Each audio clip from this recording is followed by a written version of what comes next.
다 함께 사도신경으로 신앙 고백 드리겠습니다. 전능하사 천지를 만드신 하나님 아버지를 내가 믿사오며 그 외아들 우리 주 예수 그리스도를 믿사오니 이는 성령으로 잉태하사 동정녀 마리아에게 나시고 본디오 빌라도에게 고난을 받으사 십자가에 못 박혀 죽으시고 장사한 지 사흘 만에 죽은 자 가운데서 다시 살아나시며 하늘에 오르사 전능하신 하나님 우편에 앉아 계시다가 저리로서 산자와 죽은 자를 심판하러 오시리라. 성령을 믿사오며 거룩한 공예와 성도가 서로 교통하는 것과 죄를 사하여 주시는 것과 몸이 다시 사는 것과 영원히 사는 것을 믿사옵나이다. 아멘. 찬송가 364장, 찬송가 364장 함께 찬양하겠습니다. 내 기도하는 그 시간 그때가 가장 즐겁다. 이 세상 근심 걱정에 얽매인 나를 부르사 내 진정소원 주 앞에 낱낱이 바로 아뢰어 큰 불행 당해 슬플 때 나 위로 받게 하시네. 내 기도하는 그 시간 내게는 가장 귀하다. 저 광야 같은 세상을 끝없이 방황하면서 위태한 길로 나갈 때 주께서 나를 이끌어 그 보좌 앞에 나아가 그 은혜 받게 하시네. 내 기도하는 그 시간 그때가 가장 즐겁다. 이때껏 지은 큰 죄로 내 마음 심히 아파도 참마음으로 뉘우쳐 다숨 힘없이 아뢰면 주 나를 위해 보주사 새 은혜 부어 주시네. 내 기도하는 그 시간 그때가 가장 즐겁다. 주 세상에서 일찍이 저요란 한 곳 피하여 빈들에서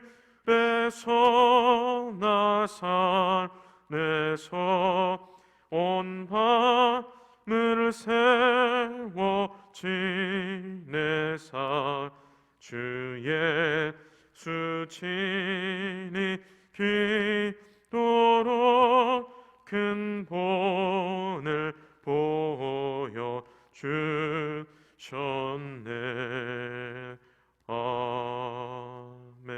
아멘. 사양진 청년 기도해 주시겠습니다. 사랑의 하나님 아버지, 우리의 삶의 균형이 흔들리는 이 상황에 날마다 기도하여 주님께 새 힘 얻길 원합니다. 코로나 바이러스로 인한 무력감, 상실감, 말로 형용할 수 없는 고통들을 견디고 있는 때입니다. 내 자신은 너무 약하여 세상의 것들에 현혹되어 중심을 잃어도 다시 주님께 나아갑니다. 그럼에도 불구하고 나를 불쌍히 여기시어 붙잡고 사랑해 주시는 주님의 사랑과 관심에 감사합니다. 내 자신이 성숙해진 신앙인의 모습으로 세상의 빛과 소금의 역할을 해낼 수 있길 인내하겠습니다. 내 자신의 모습이 누군가에겐 위로가 될 수 있게 노력하겠습니다. 새로이 선출될 청년부 임원들에게 주님의 사랑과 능력이 넘쳐나길 바랍니다. 지금의 어려움을 이겨내며 가피스 청년부가 주님께 의지하는 공동체가 될 수 있길 기도합니다. 온라인 예배를 통해서 드리는 예배가 오프라인 예배만큼 더 집중될 수 있길, 하나님의 뜻을 더 잘 이해하여 위로받을 수 있게 이재용 목사님의 말씀에 큰 능력 부어 주시옵소서. 죄인된 내 자신을 끝까지 사랑하시어 주시는 주님께 내 삶을 드립니다. 살아계신 예수님의 이름으로 기도드렸습니다. 아멘. 이채연 청년 성경 봉독 해주시겠습니다. 여호와여 의의 호소를 들으소서. 나의 울부짐에 주의하소서. 거짓되지 아니한 입술에서 나오는 나의 기도에 귀를 기울이소서. 주께서 나를 판단하시며 주의 눈으로 공평함을 살피소서.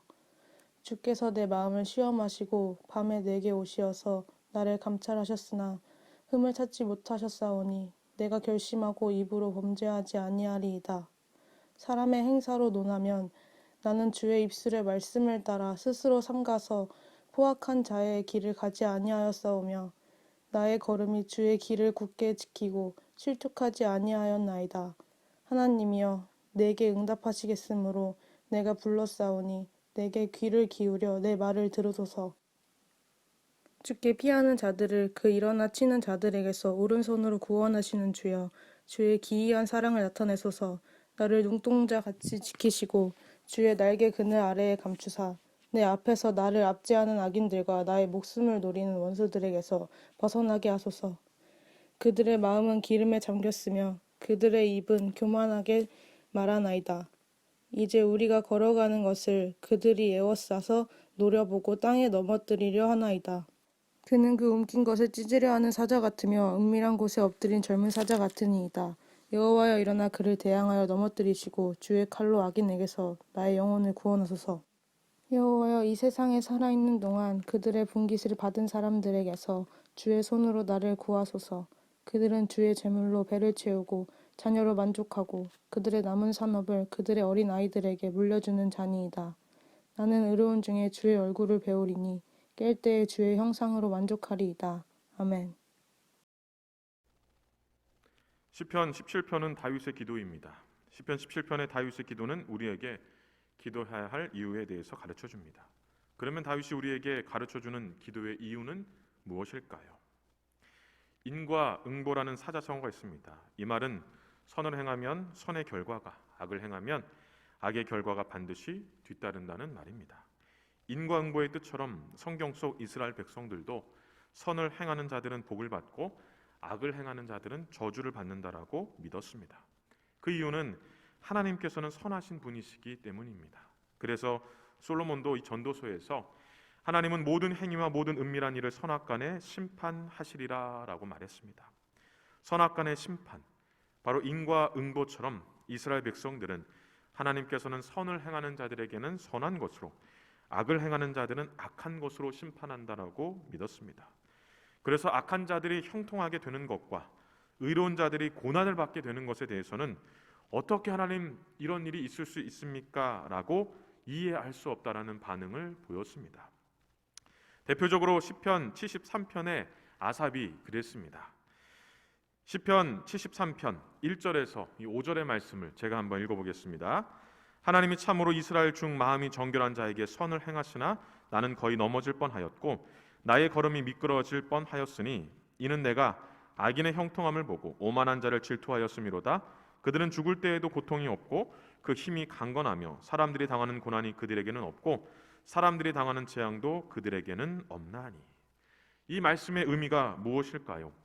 하나님께서는 마음이 정직한 사람과 마음이 정결한 사람에게 선을 베풀어 주시는 분이심을 확실히 믿었는데 그 확신을 잃을 것만 같다는 겁니다.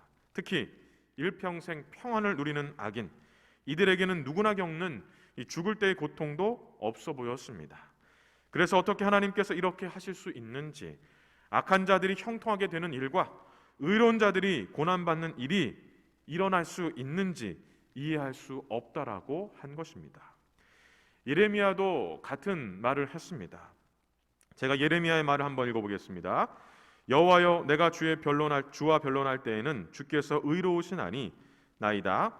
그러나 내가 주께 질문하옵나니 악한 자의 길이 형통하며 반역한 자가 다 평안함은 무슨 까닭이니이까? 주께서 그들을 심으심으로 그들이 뿌리가 박히고 장성하여 열매를 맺거늘 그들의 입은 주께 가까우나 그들의 마음은 머니이다. 이 말씀의 의미가 무엇일까요? 예레미야는 지금 이렇게 말하고 있는 겁니다. 하나님, 제가 하나님과 변론할 때마다 하나님은 언제나 옳으셨습니다. 하나님은 한 번도 틀린 적이 없으셨습니다. 그런데 지금은 매우 곤란스럽습니다. 하나님, 한 가지 물어보고 싶은 것이 있습니다. 왜 악인들이 형통한 것입니까? 왜 배신자들이 모두 잘 되기만 하는 겁니까? 정말 그 답을 듣고 싶습니다.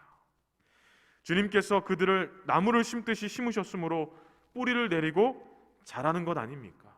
열매를 맺는 것 아닙니까?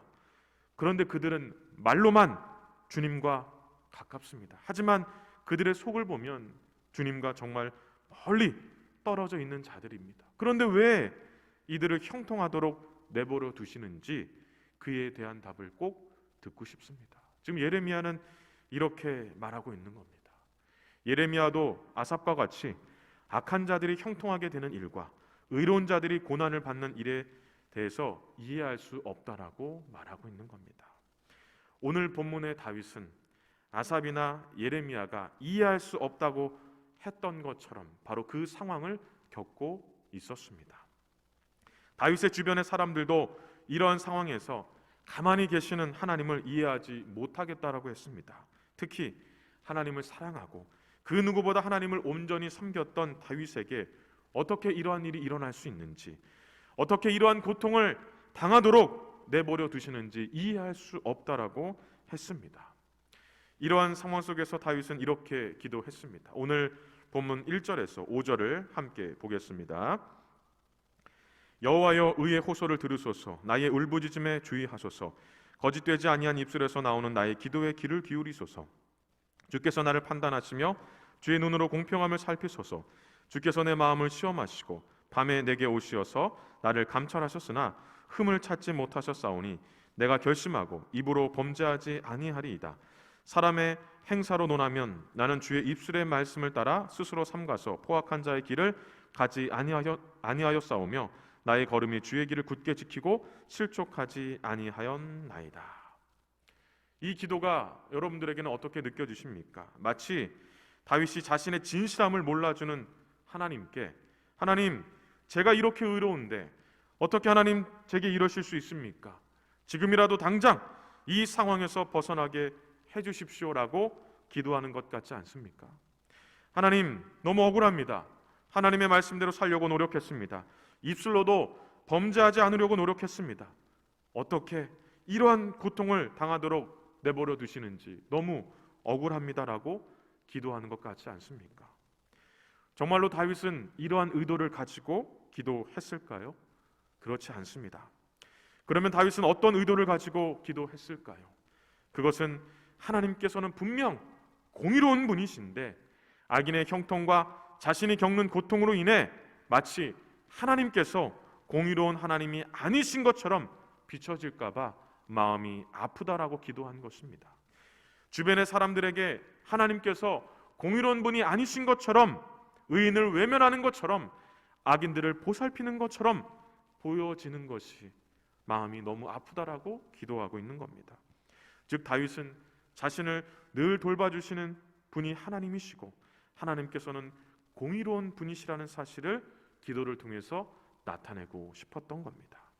그러므로 2절에서 주께서 나를 판단하시며 주의 눈으로 공평함을 살피소서라고 기도한 것은 하나님, 혹 제가 입으로라도 범죄한 것이 있는지 없는지 공평하게 살펴주십시오. 하나님의 말씀대로 살려고 노력했는데 정말 그렇게 살았는지 그렇지 않았는지 공평하게 살펴주십시오라고 말하고 있는 겁니다.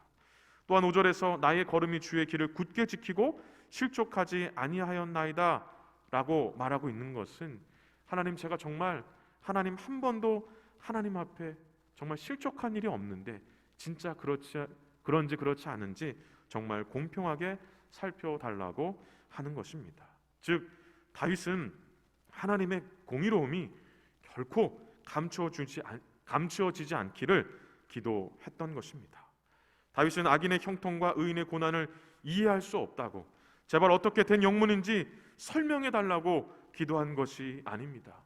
이렇게 의롭게 살았는데, 하나님의 말씀대로 살면서 하나님을 의심해 본 적이 없이 살았는데 왜 고통을 당하게 하시는지 이 상황을 좀 이해할 수 있도록 설명해 달라고 기도한 것이 아닙니다.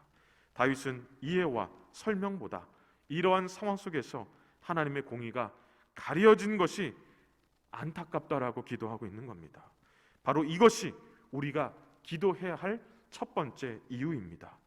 우리에게 일어나는 이해할 수 없는 상황에 대한 분명한 이해와 설명을 요구하기보다, 혹 내가 오해받는 상황으로 인해서 고통받는데 하나님이 이 오해를 먼저 좀 풀어주십시오라고 요구하기보다, 이렇게 하나님께서 마치 고통을 받도록 내버려 두고 오해를 받도록 내버려 두는 것처럼 보이는 것에 대해서 가슴 아프다고 다윗은 지금 기도하고 있는 겁니다.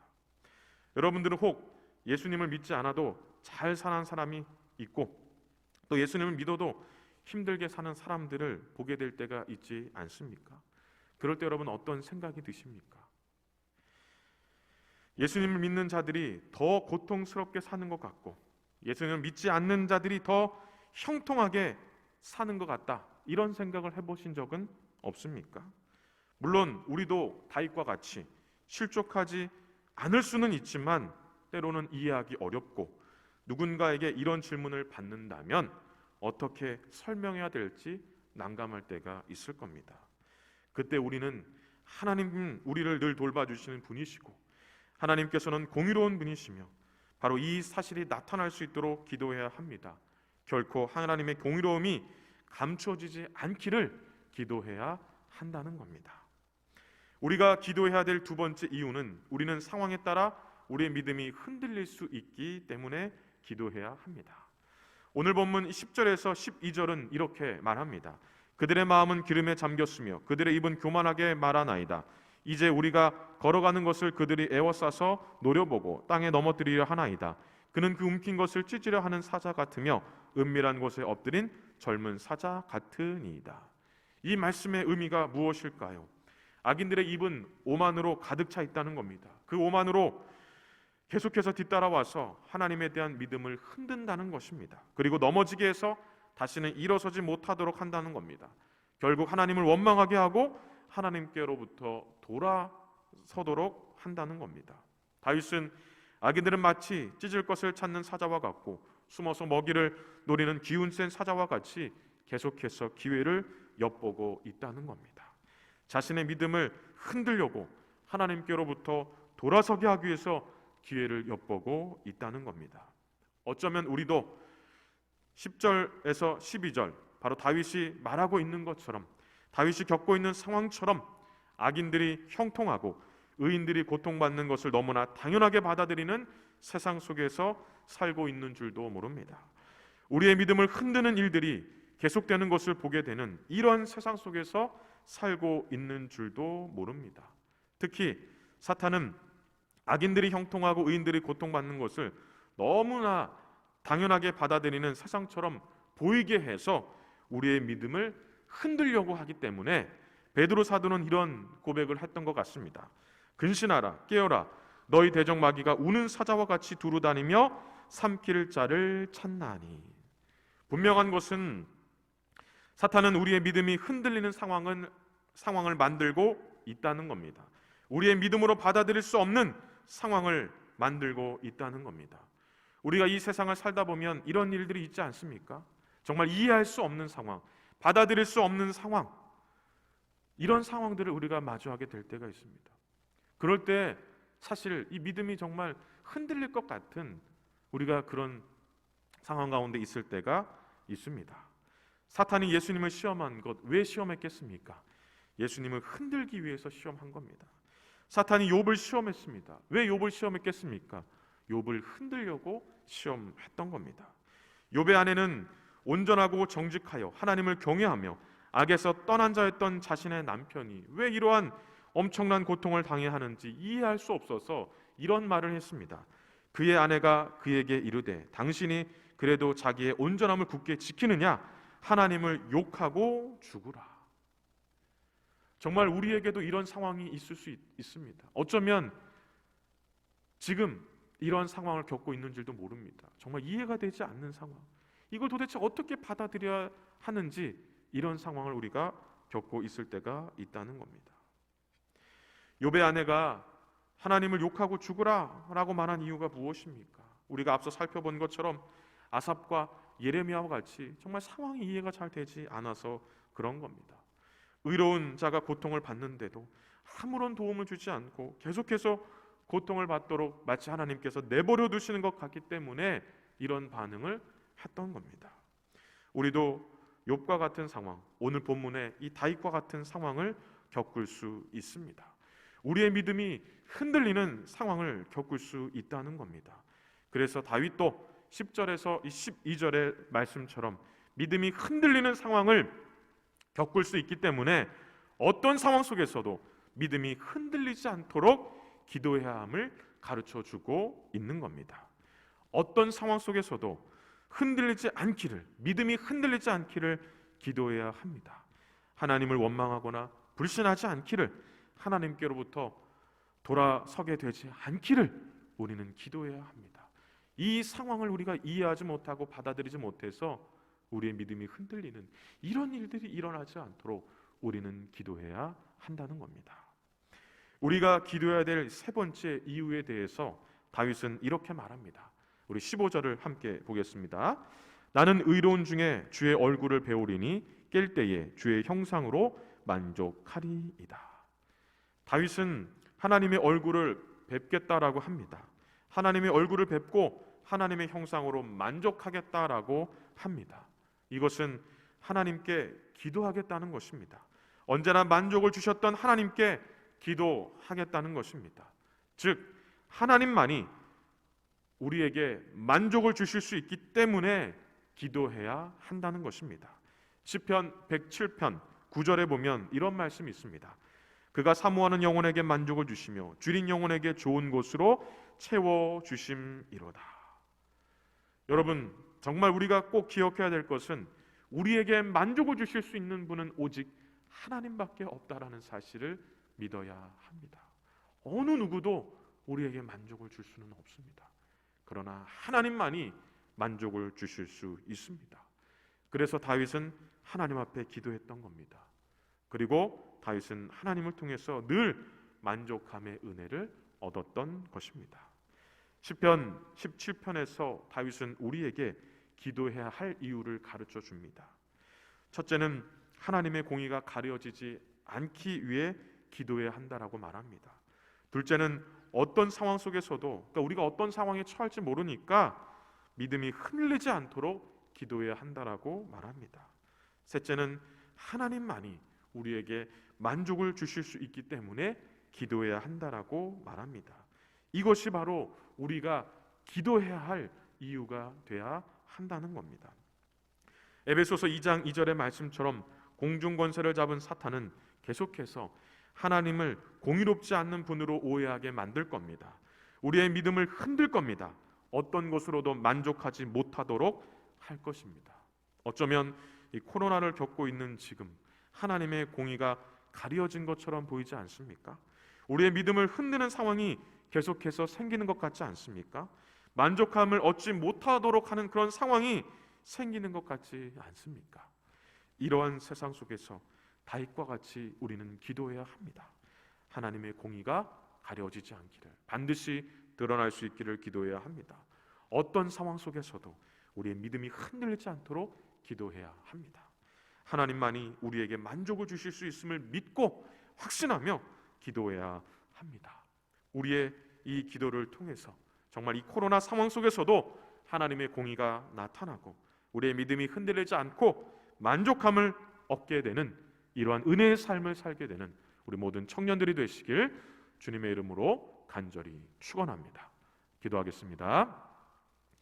하나님 아버지, 감사합니다. 오늘 시편 17편의 다윗의 기도를 통해서 우리에게 기도해야 할 이유를 가르쳐 주셔서 감사합니다.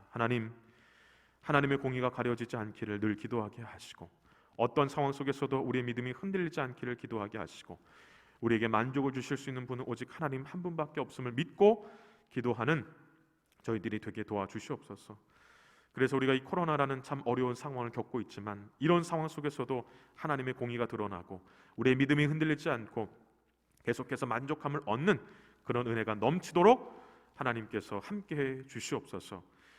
비록 온라인으로 하나님 앞에 예비하지만 우리가 이 시간 정말 집중하여 하나님 앞에 온전한 영광을 올려드릴 수 있도록 은혜를 베풀어 주시옵고 각 처소에서 하나님을 예배하는 우리 청년들에게 하나님 필요한 은혜를 또한 사모하는 은혜를 하나님께서 충만하게 부어 주시옵소서. 이번 한 주간도 건강하도록 강건하도록 하나님께서 지켜 보호해 주시옵소서. 예수님의 이름으로 기도하옵나이다. 아멘. 지금은 우리 주 예수 그리스도의 은혜와 하나님 아버지의 크신 사랑과 성령의 교통하심이 다윗이 우리에게 가르쳐준 기도해야 될 이유를 마음에 새기고 이렇게 기도하기를 간절히 마음에 소원하고 결단하는 우리 모든 청년들 머리 위에와 그들의 가정과 하는 모든 일들 위에 이제로부터 영원토록 함께 있을지어다. 아멘.